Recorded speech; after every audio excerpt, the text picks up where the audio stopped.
ുണ്ട്. അത്ര പെട്ടെന്ന് ആ വാദഗതികളെ അവർക്ക് ഖണ്ഡിക്കാൻ കഴിയും എന്ന് നമുക്ക് അഭിപ്രായമില്ല.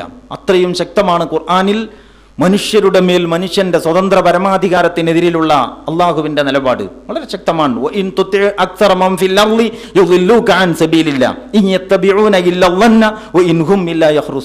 അള്ളാഹു പറയുന്നു, നിങ്ങൾ ഭൂമിയിലെ ഭൂരിപക്ഷത്തെ അനുസരിക്കുന്ന പക്ഷം,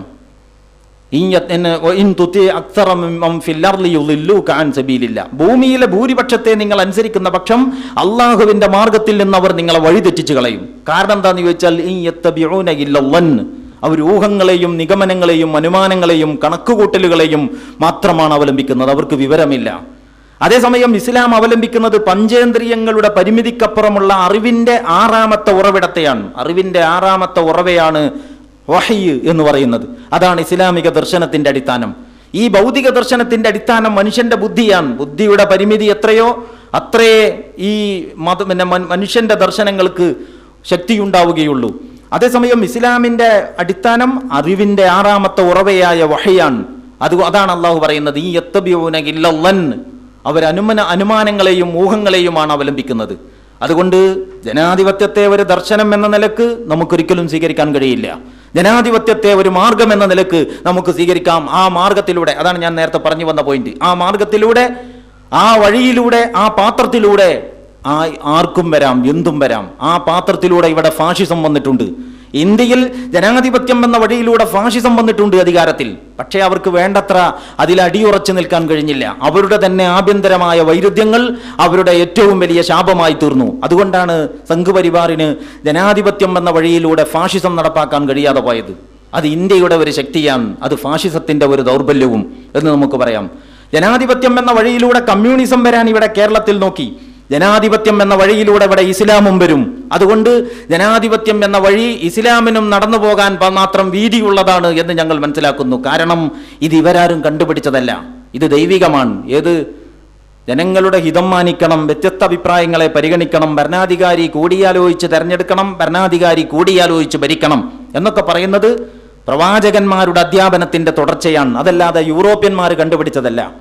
അപ്പൊ യൂറോപ്യന്മാർ കണ്ടുപിടിച്ചതല്ലാത്ത പ്രവാചകാധ്യാപനങ്ങളുടെ ഭാഗമായിട്ടുള്ള ഈ മൂല്യം, അതിനെ ഞങ്ങൾ വഴിയായിട്ടാണ് കാണുന്നത്. അതല്ലാതെ അത് ലക്ഷ്യമല്ല. ആ വഴിയിലൂടെ സഞ്ചരിക്കാം, ആ വഴിയിലൂടെ ആർക്കും വരാം.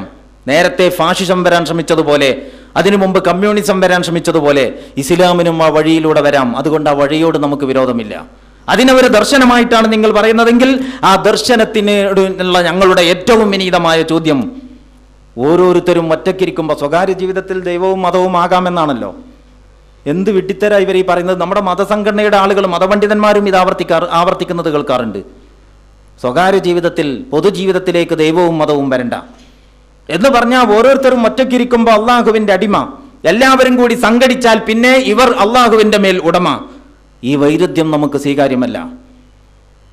അതുകൊണ്ട് ഒരിക്കലും തന്നെ ജനാധിപത്യത്തെ ഒരു ദർശനമായിട്ട് സ്വീകരിക്കാൻ ബുദ്ധിയും ബുദ്ധിക്ക് വകതിരിവുമുള്ള ഒരു മനുഷ്യനും സാധ്യമല്ല. ഇതാണ് ജമാഅത്തെ ഇസ്ലാമി പറഞ്ഞുകൊണ്ടിരിക്കുന്നത്. മതേതരത്വത്തിന്റെ വിഷയത്തിൽ യഥാർത്ഥത്തിൽ ഈ മതേതരത്വം എന്നത് ഇന്ത്യയിൽ നമ്മളുടെ പ്രയോഗം യഥാർത്ഥത്തിൽ മതേതരത്വമല്ല, മതനിരപേക്ഷതയാണ്. മതനിരപേക്ഷത എന്ന് പറഞ്ഞാൽ എല്ലാ മതങ്ങളോടും തുല്യ അകലം, എല്ലാ മതങ്ങളോടും തുല്യ അടുപ്പം. സ്റ്റേറ്റ് പൊതുവായിട്ട് പ്രത്യേകമായിട്ടൊരു മതത്തെയും പരിഗണിക്കുന്നില്ല. മതനിരപേക്ഷതയാണിത്. ഈ മതനിരപേക്ഷത ഒരു വഴിയായി, അതും ഒരു മാർഗമായിട്ടാണ് സ്വീകരിക്കുന്നത്. ആ മാർഗത്തിലൂടെ വന്ന ഒരു കൂട്ടർക്ക് ബഹുഭൂരിപക്ഷം ജനങ്ങളും പിന്നെ ഈ ഒരു പ്രത്യേക മതത്തെ ഇഷ്ടപ്പെടുകയാണെങ്കിൽ ആ മതത്തിന്റെ അടിസ്ഥാനത്തിൽ ഈ സാമൂഹിക വ്യവസ്ഥിതിയെ മാറ്റുന്നതിന് ഇവിടെ തടസ്സമില്ല. അതാണ് മതനിരപേക്ഷയുടെ ഗുണം. മതേതരത്വം എന്ന് പറയുന്നത് മതത്തെ മാറ്റി നിർത്താനുള്ള ശ്രമമാണ്. പൊതുജീവിതത്തിൽ നിന്ന് മതത്തെ മാറ്റി നിർത്താനുള്ള ശ്രമം, അത് ഇന്ത്യയുടെ രാഷ്ട്രപിതാവായ ഗാന്ധിജി വരെ എതിർത്തിട്ടുള്ള ശ്രമമാണ്. മരണതുല്യം എന്നാണ്, മതമുക്തമായ രാഷ്ട്രീയം മരണതുല്യം എന്ന് ഗാന്ധിജിയുടെ ഒരു പ്രസ്താവന പലപ്പോഴും നിങ്ങൾ കേട്ടിരിക്കും. രാമരാജ്യം സ്വപ്നം കണ്ട ഗാന്ധിജി മൂല്യങ്ങളിൽ അധിഷ്ഠിതമായ ഒരു സാമൂഹിക വ്യവസ്ഥിതിയാണ് കണ്ടത്. അല്ലെങ്കിൽ എന്താ ഇപ്പം ഇവർ ഈ പറഞ്ഞതിൻ്റെ അർത്ഥം? ഇപ്പം ഞാൻ ഒറ്റയ്ക്കിരിക്കുകയാണ് എൻ്റെ വീട്ടിൽ, എൻ്റെ റൂമിൽ, അവിടെ വല്ല മൂല്യത്തിനും വല്ല പ്രസക്തി ഉണ്ടോ? ഞാൻ ഒറ്റയ്ക്കിരിക്കുമ്പോൾ, ഒറ്റയ്ക്കൊരാൾ അയാളുടെ റൂമിലിരിക്കുമ്പോൾ അവിടെ മൂല്യങ്ങൾക്ക് അത്ര വലിയ പ്രസക്തിയില്ല. എൻ്റെ കൂടെ ഒരാളും കൂടി ഉണ്ടെങ്കിലോ ഞാൻ കുറച്ചും കൂടിയൊക്കെ പരിഗണിക്കണം. അന്ന് ചുരുങ്ങിയത് അവനെ വേദനിപ്പിക്കരുത്, ഞാൻ തിന്നുമ്പോൾ അവനും കൊടുക്കണം, അവൻ പറയുന്നത് ഞാൻ കേൾക്കണം. അങ്ങനെയുണ്ടല്ലോ മാനുഷികമായ കുറേ വ്യവഹാരങ്ങളുടെ ഇടപാടുകളുടെ. 2-3 ആളുകളുണ്ടെങ്കിലോ കുറച്ചും കൂടി കൂടുതൽ ശ്രദ്ധ വേണം. അപ്പൊ സ്വകാര്യ ജീവിതത്തിലല്ല മതത്തിന് പ്രസക്തി, സാമൂഹ്യ ജീവിതത്തിലാണ്. അങ്ങനെ ഇരുന്ന് ആലോചിച്ചാൽ മതി, വേറെ ഒരു വിവരവും വേണ്ടതില്ല. ഞാൻ എൻ്റെ റൂമിൽ ഒറ്റയ്ക്കിരിക്കുമ്പോൾ അവിടെ മതത്തിന് അത്ര വലിയ പ്രസക്തിയില്ല. ഞങ്ങളെല്ലാവരും കൂടിയാണ് ഇരിക്കുന്നതെങ്കിൽ, ഇത്രയും ആളുകൾ നമ്മളുണ്ടെങ്കിൽ നമ്മുടെ ഇടയിൽ പല വ്യവഹാരങ്ങളിലും തർക്കങ്ങളില്ലാതിരിക്കാൻ, പരസ്പരം പ്രശ്നങ്ങളില്ലാതിരിക്കാൻ കുറേ മര്യാദകൾ നമ്മൾ പാലിച്ചേ പറ്റൂ. ആ മര്യാദ ഞാനുണ്ടാക്കിയാൽ അത് നിങ്ങൾക്ക് മര്യാദയായിട്ട് തോന്നില്ല. അങ്ങനെ മര്യാദയായിട്ട് തോന്നുമായിരുന്നെങ്കിൽ സ്റ്റാലിനും ഹിറ്റ്ലറുമൊക്കെ മര്യാദക്കാരാകുമായിരുന്നല്ലോ. കാരണം അയാൾ വിചാരിച്ച് മര്യാദ തന്നെയാണ്, മൂപ്പർക്ക് ഇഷ്ടപ്പെട്ട മര്യാദയാണ് മറ്റുള്ളവരുടെ മേൽ മൂപ്പർ നടപ്പിലാക്കിയത്. അപ്പൊ മര്യാദകൾ നമ്മൾ തീരുമാനിച്ച പോരാ, സുസമ്മതമായ ഒരു കേന്ദ്രത്തിൽ നിന്ന് ലഭിക്കണം. അതാണ് ദൈവികം എന്ന് പറയുന്നത്.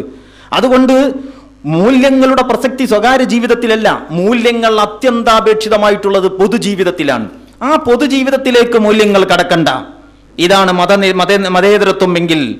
പൊതുജീവിതത്തിലേക്ക് മൂല്യങ്ങൾ കടക്കണ്ട എന്നതാണ് പൊതുമതേതരത്വം കൊണ്ട് നിങ്ങൾ ഉദ്ദേശിക്കുന്നതെങ്കിൽ, ജനാധിപത്യത്തെ പറ്റി നേരത്തെ പറഞ്ഞതുപോലെ തന്നെ ഞാൻ ആവർത്തിച്ചു പറയുന്നു, ആ മതേതരത്വവുമായി ഞങ്ങൾ സന്ധിയില്ലാ സമരത്തിലാണ്.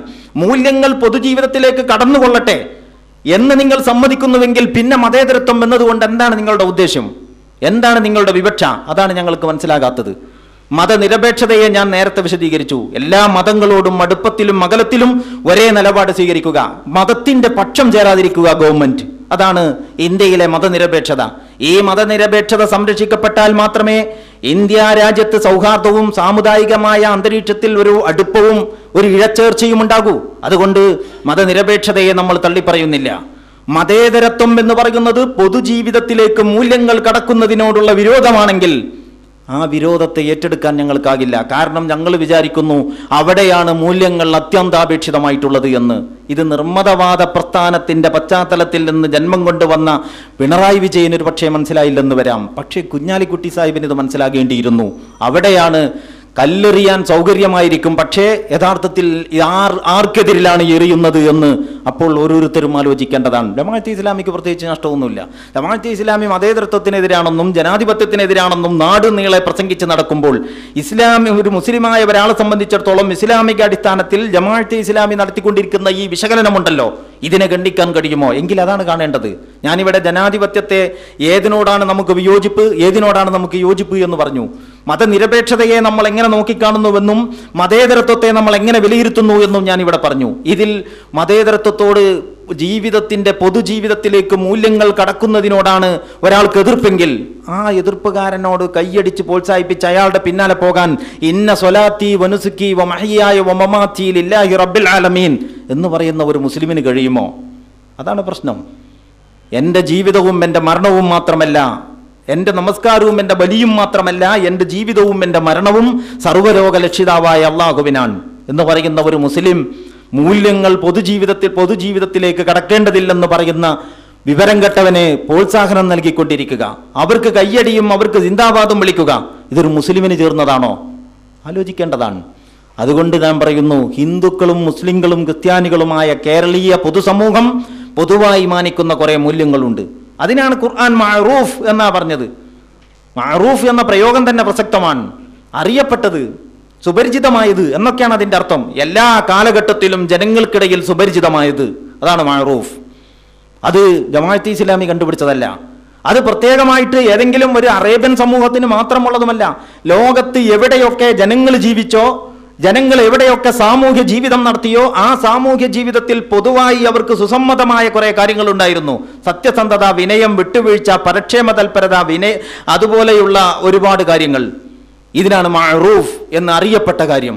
മുങ്കർ എന്ന് പറഞ്ഞാൽ കള്ളം, ചതി, വഞ്ചന, ധൂർത്ത്, അഹന്ത, പൊങ്ങച്ച പ്രകടനം, അഹങ്കാരം, അങ്ങനെ പോകുന്ന കാര്യങ്ങൾ.